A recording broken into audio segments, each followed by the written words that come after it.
The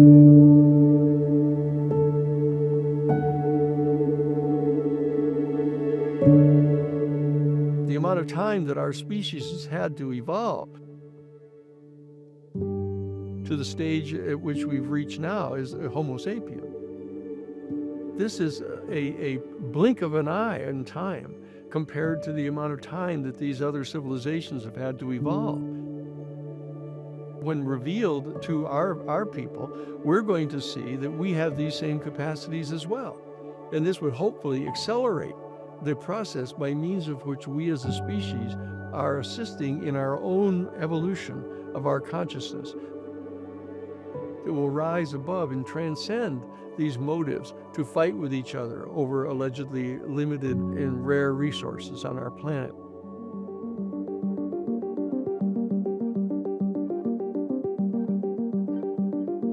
My name is Danny Sheehan. I'm a constitutional litigator who's worked some of the most important cases in modern American history. From Pentagon Papers, the Watergate scandal, to Iran-Contra. My legal career has led me now to this pivotal moment. As our human family confronts the implications of the existence here on our planet of extraterrestrial or extra-dimensional non-human species. I will be your guide as we dive into the profound philosophical, theological, and public policy questions pertaining to the UFO phenomenon, alien life, and the citizen movement for disclosure. This is the Full Disclosure Podcast, coming to you from the New Paradigm Institute on SpectraVision Radio.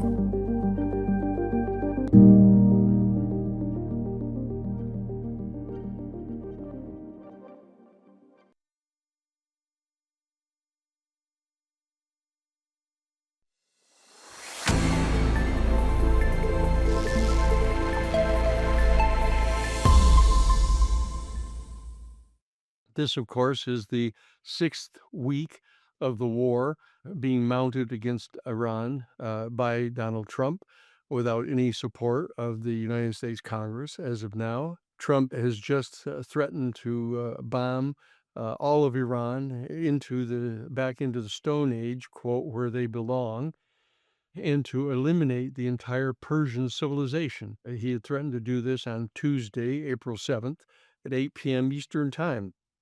If Iran had not opened the Straits of Hormuz and basically succumbed to all 15 of the demands that Trump had unilaterally set forth as a condition for him ceasing the war. But he suddenly announced 2 hours before the deadline that he was going to be extending an additional 2-week period for a ceasefire to have negotiations. But as it turns out, no one is negotiating with them from the Iranian government. And the Iranian government has officially announced that it doesn't accept any of his 15 principles that he's illuminated. And Israel has kept on bombing Hezbollah in southern Lebanon. And so Hezbollah have been firing back hundreds of missiles into Israel. Iran has now threatened that if Israel doesn't stop doing this, it's going to start firing at Israel again. And in fact, Israel has closed the Straits of Hormuz in response to these activities, which include the assassination of the Iranian chief of intelligence for the Revolutionary Guard, General Majid Kahadani. He was assassinated in a massive bombing attack on his home by a joint Israeli and U.S. Bombing force, so that the alleged ceasefire is not really holding. And in fact, it's viewed as likely to be collapsing within the next few days. Now, the question then is President Trump going to return to his threat to bomb the entire civilization of Iran back into the Stone Age? Now, this is generating high levels of instability on the international level, but it turns out that this is all very good for business. It turns out that oil is now up to over $100 a barrel and is headed toward $200 per barrel per barrel if, in fact, the war recommences following this alleged ceasefire. Gas prices are up. They were at $3 a gallon before the war started. They're now at $4.10 a gallon on the average around the country, generating huge profits flowing into the oil corporations. The stock market has gone up 1,700 points since the beginning of the war on April 1st. The price of gold has gone up over $600 an ounce since the beginning of the war, going up from $4,700 an ounce to $5,300 an ounce. Now, the projected income for the replacement of the war materials that have been expended so far, this is just in the war since April 1st. Here we are on April 9th. In just these 9 days, it's over $40 billion in costs to replace just the armaments. There have been over 850 Tomahawk missiles fired by the U.S. at $3.6 million per missile, 402 Patriot missiles at over $4 million per missile, two MC-30J aircraft shot down at over $100 million apiece. They have fired over 150 THAAD interceptors, which actually cost $13 million each, and 80 Aegis SM-3 missiles that cost $15 million each to replace. Israel has fired literally 1,000 Arrow missiles at $3 million each, in these David's Sling missiles at $1 million each. The average cost for a drone being fired from Iran at Israel and at the U.S. military forces at the 19 military bases in the Middle East is approximately $50,000, as compared to the average of $15 million per missile that's shot at them. This means it's going to cost over $40 billion to replace just the materials that have been used up so far in just these first 9 days. In the meantime, the Artemis II moon mission is going forward, kind of in the background of all of this bizarre war. In fact, on the day that the United States and Israel assassinated the Revolutionary Guard of Iran, was the day that the Artemis broke the record of having the farthest distance from the Earth that any human being had ever traveled. The administration was praising this. They're giving us the details of 252,756 miles from the Earth. While this massive military operation was going on, destabilizing the entire United States economy and the world political situation. Now, at the same time, at home, volatility has been the word characterizing the political status of the United States right now. Attorney General Pam Bondi has just been fired as of April 2nd by Donald Trump. She's been replaced by Todd Blanche, who turns out to be the private criminal defense attorney for Donald Trump, who is now the acting attorney general. And they're thinking of potentially pulling the head of the EPA, the person who's been in charge, Lee Zeldin, who's the administrator for the Environmental Protection Agency, which he's been in charge of disassembling completely. In that they're talking about possibly having him come over to run the Justice Department, potentially to help disassemble the Justice Department as well.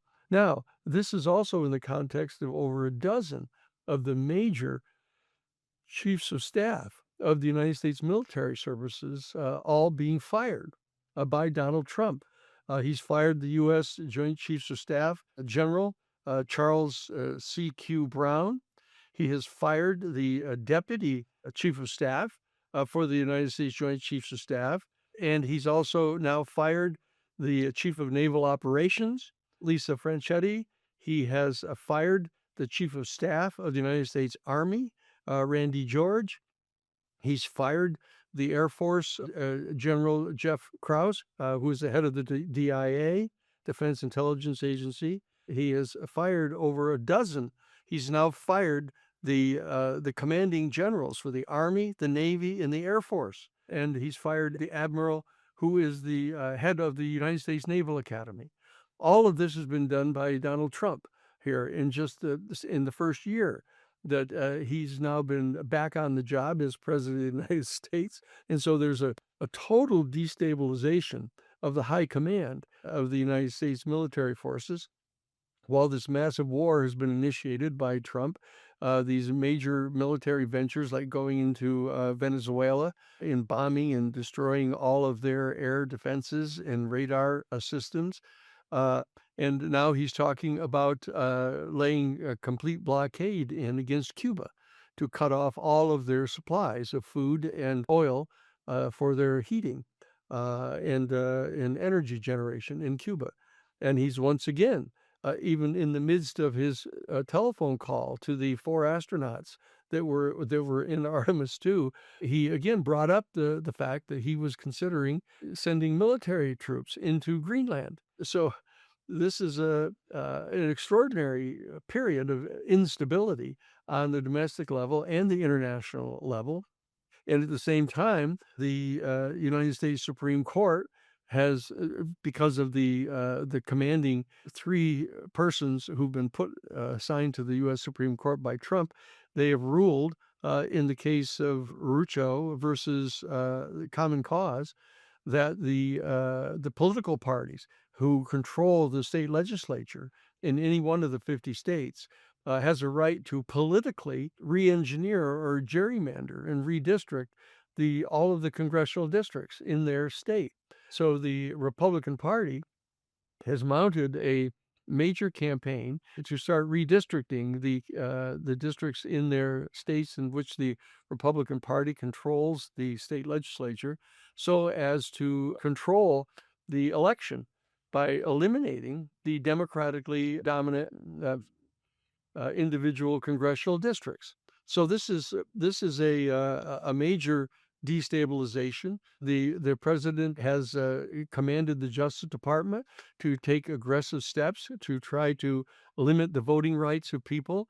The so-called Save America bill to prohibit any mail-in ballots. He has brought a case in the United States Supreme Court ordering the Justice Department to do so, to prohibit birthright citizenship so that new citizens cannot be made by simply being born in the United States, because he believes that that's going to increase the number of non-white Caucasian people in the United States. The Supreme Court is not providing any kind of protection against this major offensive that's being mounted by Trump himself, ordering the Justice Department to fulfill his commands. And the reason that he fired Pam Bondi was because she wasn't being aggressive enough in maintaining secrecy over the Jeffrey Epstein files.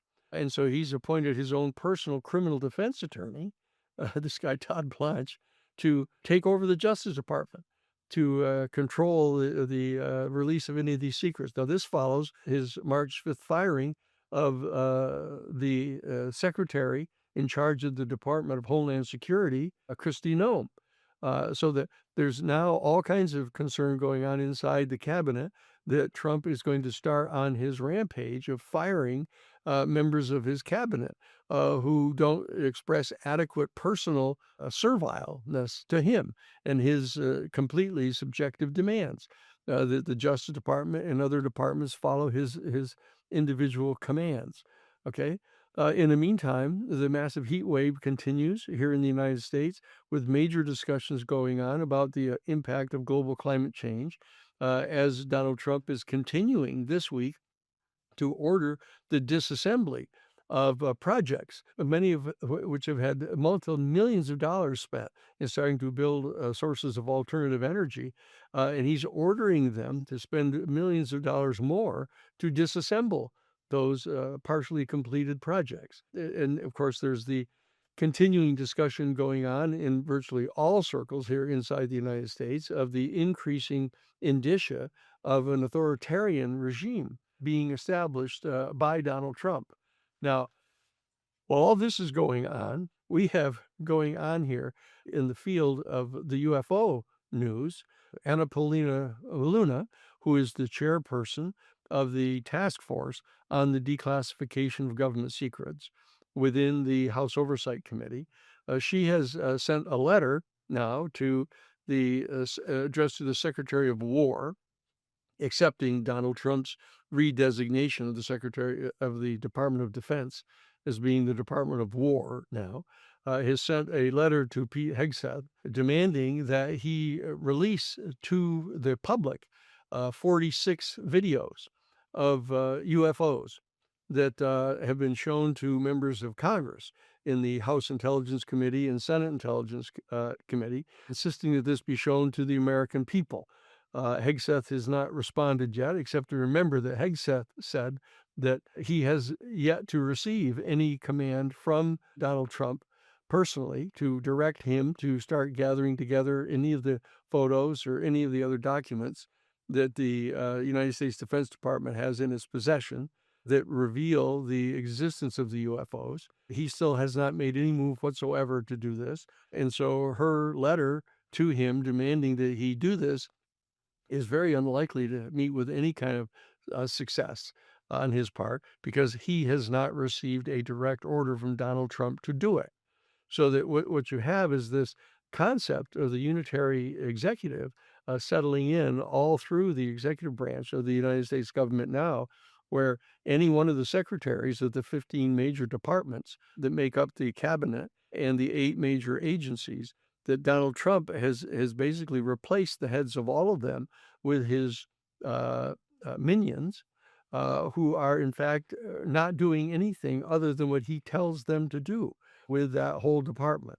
And so this is now, in addition to the news, Eric Burleson, who has a brief on the UFO issue inside the House Oversight Committee, has had a number of major podcast appearances over the past week or 10 days, in which he's outlining his desire to reach out to the White House to have the White House participate with him to draft a UAP disclosure bill that would be acceptable to the White House.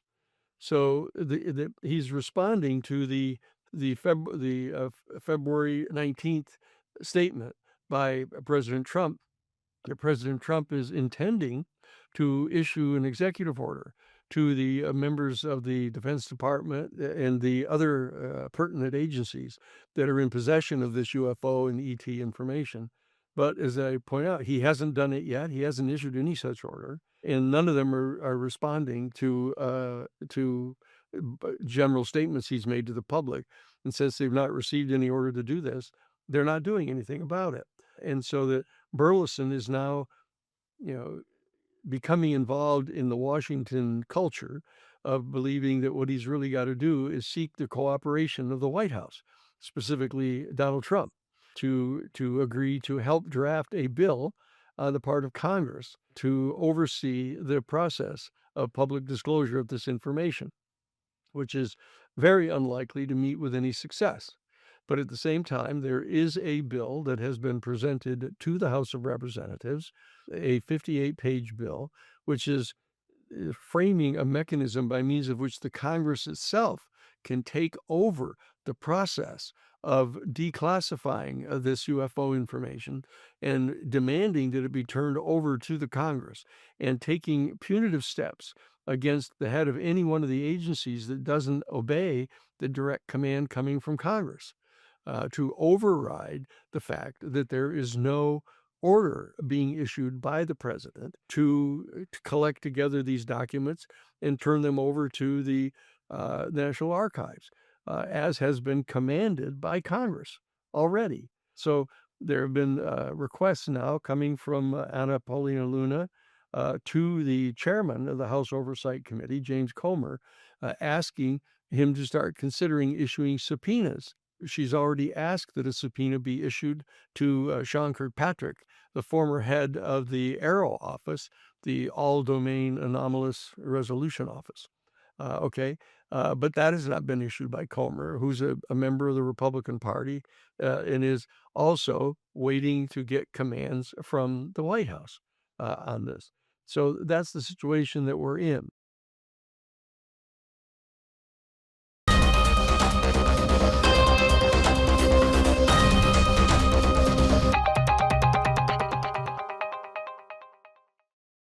the question that is really presented to us is, you know, what is it we need to do as citizens of the United States to intervene in this process? Nobody seems willing inside the new high command of the United States military to stop Donald Trump from these unilateral wars that he's engaging in, and now threatening an additional war potentially against Cuba. Uh, that no one in the Congress under the leadership of the Republican Party is willing to confront him. They have voted, with the exception of just one United States senator, voted to not invoke and enforce against President Trump the War Powers Act, which mandate that the United States Congress be the entity inside our government to oversee any decision to engage in war-making activities against another nation. And so that, given the fact that the Republican Party leadership in the Congress appears to be willing to do nothing to rein in Donald Trump, and Donald Trump doesn't have any kind of structure left in the military command structure to oppose him on what he's doing. The question that arises is, what can we, as average Americans, do about this? So this is the reason that we at the New Paradigm Institute have organized and established the Citizens for Disclosure. Citizens for Disclosure is a project of our New Paradigm Institute. We have teams of people in 42 of the states, of the 50 states now, who are members of the Citizens for Disclosure. We are going to be completing the full 50 states, to have teams in all 50 states by the middle of June, by June 21st. Okay, so this is what we're engaged in doing right now, and the key is that the members of Congress aren't going to do anything effectively about this unless and until the citizens of our United States stand up and demand that they do so. And that is the job of the Citizens for Disclosure that are being organized around the country right now. So the question that we have to answer is, how are we going to get pressure on the members of Congress to get them to stand up on something in addition to their demand that the Jeffrey Epstein files be released? Well, the answer to this is that we need to follow up on all of the efforts that are underway right now on the part of the citizenry and on the part of the members of Congress. They're moving to try to compel the executive branch, the Justice Department in this case, to release all of the unredacted files that the Justice Department has on the Jeffrey Epstein investigations that have been undertaken by the Justice Department. Okay. And we know now that Anna Paulina Luna has deigned to have a bill introduced into the House of Representatives called the Epstein Files Transparency Act. And she is, when Mike Johnson, the Republican White House controlled Speaker of the House, has refused to place that bill on the floor for a vote, she has then helped lead the organizing of the members of the Congress to prepare and to file a discharge petition, which has a majority of the members of the 435 members of the House of Representatives sign the bill under the rules commanding the Speaker of the House to put the bill on the House floor for a vote, which they did with the Epstein transparency files. Okay. Now, she is now in the process of doing the same thing with regard to the UFO issue. She has stated that she is in the process of preparing a UAP disclosure, a transparency act. Okay, so the process has begun now to follow in the footsteps of the Jeffrey Epstein files release to get the UFO files all publicly released by having Congress command to do so. The only thing now that would remain is in getting these steps followed would be to pass the 58-page bill to have Congress appoint the review commission or the board of review that's going to review all of these documents and make the recommendation to Congress as to which ones are to be released to the public and how rapidly we can get this done. Okay, this is taking over into the control of the elected representatives, the decisions to reveal these informations to the American people. At the present time, the only elected official, basically, that has any kind of say so about it over on the executive branch side is the president. And all the rest of these people are not elected. These people are, in fact, appointed by the president. And the Republican leadership in the House and Senate have shown that they're going to rubber stamp virtually any appointee to any of these executive positions appointed by Donald Trump. So we have to keep pressure on the members of Congress to pass this 58-page bill to take control of this public disclosure process themselves. And we're going to be doing this through the activities of the Citizens for Disclosure. Okay, so that's why this is so important. Now, as I've told you before, we have at the New Paradigm Institute a major campaign that is underway right now to have pledge cards distributed to all of the candidates for each of the 435 congressional seats in the House of Representatives and to all 35 of the candidates groups in the for the United States Senate seats. That one-third of the seats are up now, actually 35 seats this year. And we're distributing these pledge cards to each and every one of the candidates from both political parties and any third parties or any independent candidates that are running to ask them to sign the pledge card that if in fact they are elected, they will support full disclosure of all of the UFO and in the ET information that's in the hands of the United States executive branch. That's what's underway right now. So you ask yourself, sort of in closing, why is anybody going to think that it's important to have disclosure of the UFO issue in the context of all of this general mayhem that is taking place during the Trump administration?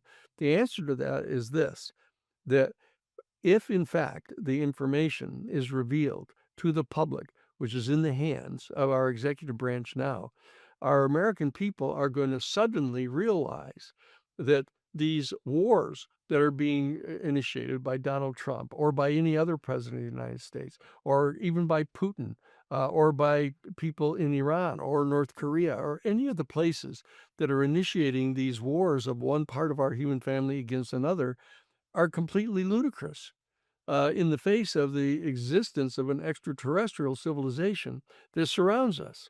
That we are acting like a completely primitive tribe on some little island in Fiji in the middle of the 1950s that didn't even know the rest of the world was there. So that they were completely parochial in their entire perspective, and so they would engage in combat with each other. But when in fact it was realized that there was this huge outside world, the people came together to form a solidified culture. But the problem was that their culture had been created and generated, predicated upon the assumption that they were the only living life forms, human life forms on the planet, because they didn't know about the whole rest of the world. And this same kind of consciousness can dawn on our American people and the people of the Soviet Union or Russia or any of the NATO countries, even on people perhaps in North Korea. That mounting military operations against each other in the face of the existence of this extraterrestrial civilization is self-destructive and ridiculous. Okay, so this is the elevation of the consciousness. Okay, now also this one note in closing is that there's this other dimension to the information that is in the possession of the United States government about this extraterrestrial civilization that is going to be extraordinarily revelatory. And that is the fact that these beings have evolved a level of consciousness that enables them to perform certain types of extraordinary activities, like telepathic communication, like levitation, like potentially the transmutation of matter from one form into another. That these are extraordinary qualities that have evolved in these beings because they've had billions of years longer for their civilizations than we have had. on our planet here. As we pointed out before, the age of the universe is something like 13.8 billion years old. Our star system is only 4.7 billion years old. Our planet Earth is only 3.6 billion years old. Okay, so that the amount of time that our species has had to evolve, or life itself to evolve on our planet to the stage at which we've reached now is Homo sapien. That this is a blink of an eye in time compared to the amount of time that these other civilizations have had to evolve. And they've evolved these kind of charisms and capabilities of consciousness that when revealed to our people, we're going to see that we have these same capacities as well. And this would hopefully accelerate the process by means of which we as a species are assisting in our own evolution of our consciousness that will rise above and transcend these motives to fight with each other over allegedly limited in rare resources on our planet. We would understand that we're going to have the ability not just to travel 252,000 miles away from our planet's surface, but the fact that we're going to be able to explore the entire galaxy. And be able to have access to resources in other solar systems. These are going to be absolutely transcending insights on the part of our people if we can get this information revealed. So there's every reason in the world to join the Citizens for Disclosure and to join us in the major campaign to compel the United States Congress to pass the legislation directing the executive branch agencies to communicate this information to Congress. This is our request. This is the need that we have as American citizens to get full disclosure, and that is why now here, in the immediate aftermath of Easter, in the beginning of the new year here on our planet, that we're asking all of you to reach out to the New Paradigm Institute at newparadigminstitute.org and become members of the New Paradigm Institute to get our newsletters, 2 or 3 times every week to keep you posted for free on all the information that's happening in the world and how it relates to the UFO disclosure, and to have you, importantly, become members of the Citizens for Disclosure. All right. And you will receive training on how to contact and communicate with your representatives. You'll find materials will enable you to reach out to your friends and neighbors and bring them together. We're going to be reaching out again to Dan Farah, who is the producer and director of The Age of Disclosure.